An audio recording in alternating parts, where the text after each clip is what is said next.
Well, Hugo, we saw architecture work on the downs a little earlier with Frankie on board. What were the instructions, and were you pleased with the result? It's a funny case. Actually, it was more the jockey instructing the trainer.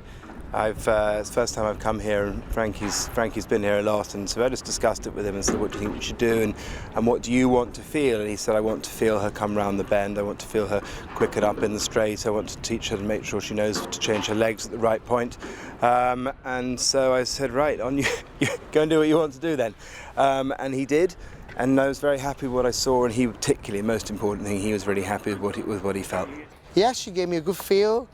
Obviously the brand holds all the aces with mind in, but I think she's going to run a good race. I don't think there's ever such thing as a one-horse race. You know, I think maybe in the times of Frankel, but even Architecture's sire, Zoffany, very nearly beat Frankel in St James's Palace. That there isn't such a thing as a one-horse race, particularly round Epsom.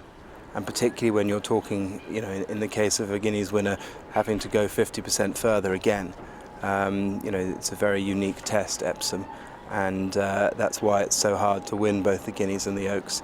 You know, very few horses do it in history, and that's why it's so hard. So there's no such thing as a one-horse race, and you know, we're here to give it our best shot. And she made her seasonal reappearance in the Lingfield Oaks trial. How's she come out of that race? She's come out of it really well. We wouldn't be here today if she hadn't. But she, you know, not only was it her seasonal reappearance, it was the third run of her career. So it's a young filly, and I hope there's still a lot of improvement to come. She's stayed a mile 3.5 furlongs at Lingfield. So she's going to take another 12 strides. So I think it's confident. If she's good enough, you know, if she's good enough, she stays far enough. And ground conditions, what would be her optimum? I don't know. I think she's pretty versatile. She won a maiden on good to soft at Nottingham at the back end. She worked very well on softish ground there today.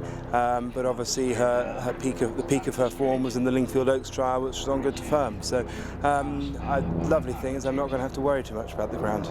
And you've said in the past she can be a little bit quirky at home.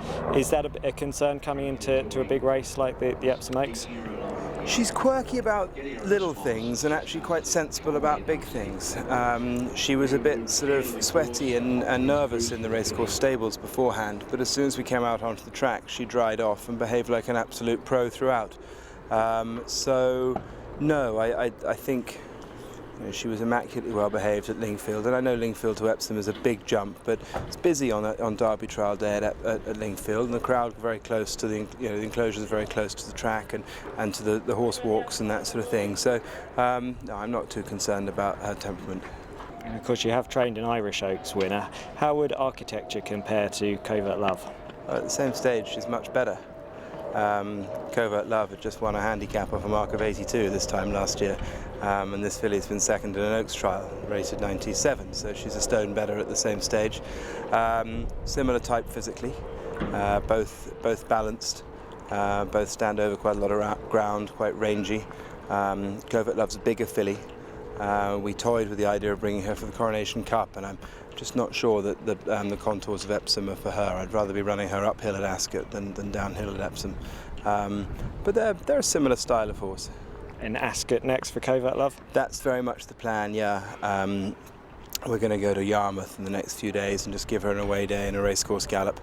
Hopefully they seem to get fast ground by the sea there, so provided they do, we're going to go and have let her stretch her legs there, and that should really be her pretty well ready for the big day in the Prince of Wales Stakes.